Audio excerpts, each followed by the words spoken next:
The episode before this one ended with a question still open. The Nephilim survived the flood.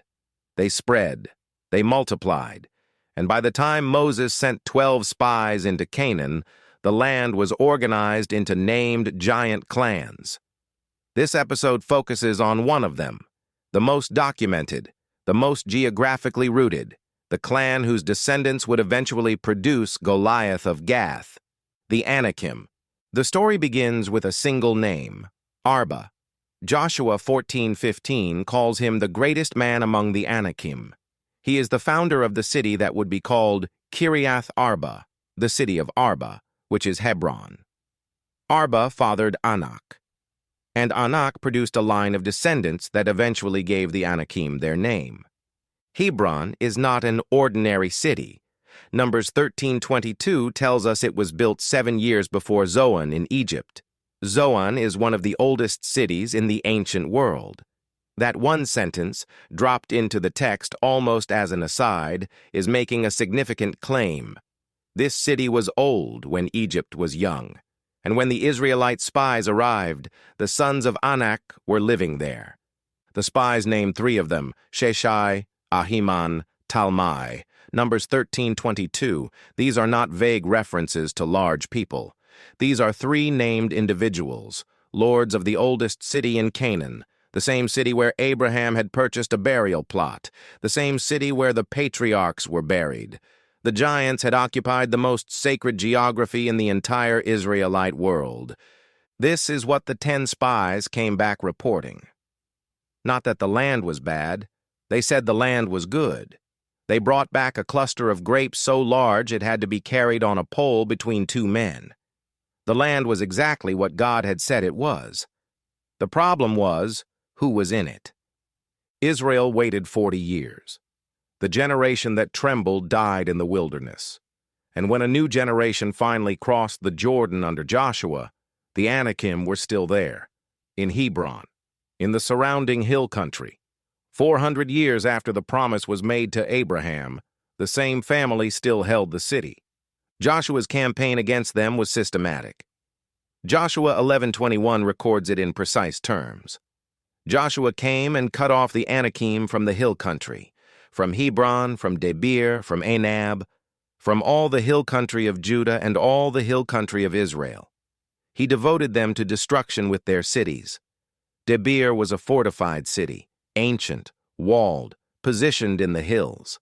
Anab the same. These were not isolated encounters. This was a coordinated military campaign targeting every Anakim stronghold in the region. But the Anakim were not the only giant clan in Canaan. Deuteronomy chapter 2 names 3 others: the Emim, who had formerly lived in the territory of Moab, the Zamzumim, who had occupied what would become Ammon, and the Rephaim, spread across the Transjordan, east of the Jordan River. Each of these groups had already been displaced by other nations before Israel arrived. The Moabites drove out the Emim. The Ammonites drove out the Zamzumim. Even pagan nations had recognized the problem and acted. And then there was Og of Bashan. Deuteronomy 3:11 identifies him as the last of the Rephaim. His iron bed was 9 cubits long and 4 cubits wide. 9 cubits, approximately 13 feet.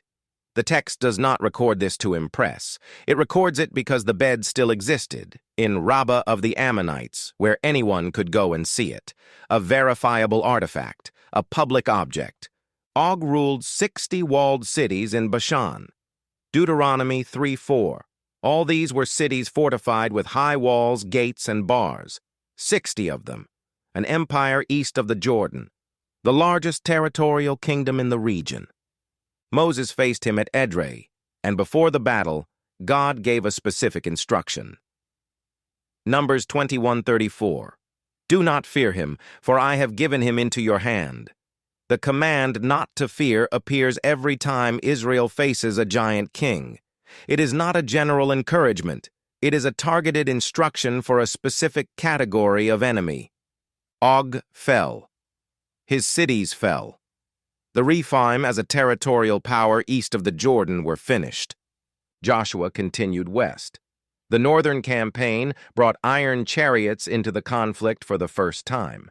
Joshua 11 describes a coalition of northern Canaanite kings assembling at the waters of Merom, horses, chariots, a great army. God told Joshua the same thing he told Moses, "Do not be afraid of them." Joshua struck suddenly. The coalition broke, and the campaign through the north completed what the southern campaign had begun. When it was over, Joshua 11:22 gives the accounting. No Anakim were left in the land of the people of Israel, none in the hill country, none in the cities. The campaign was total. But then the verse continues. Only in Gaza, in Gath, and in Ashdod did some remain, 3 cities on the Philistine coast.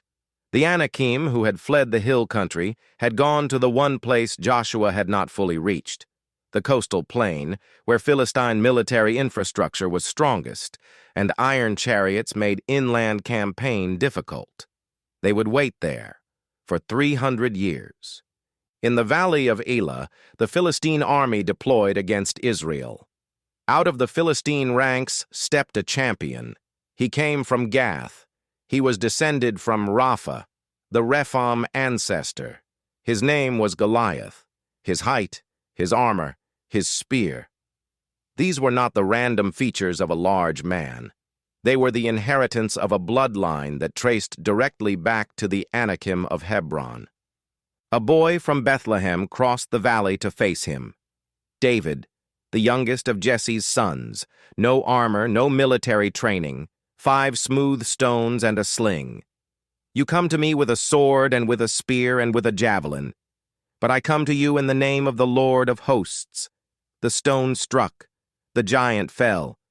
But the lineage was not finished.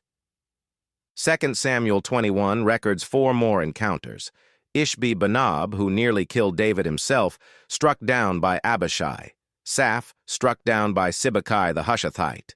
A third giant, 24 fingers and toes, 6 on each hand, 6 on each foot, struck down by Jonathan son of Shimei, David's nephew.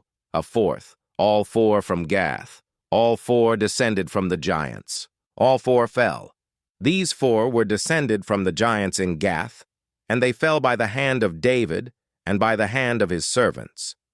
The Anakim lineage, which had begun with Arba in Hebron, survived the conquest, reformed in Philistia, and produced a military dynasty that held Israel at bay for generations, ended in 4 brief engagements in the hills of Judah. In the next episode, why God commanded total destruction of the Canaanite populations, what the biblical texts actually say, and why the answer is not what most people expect.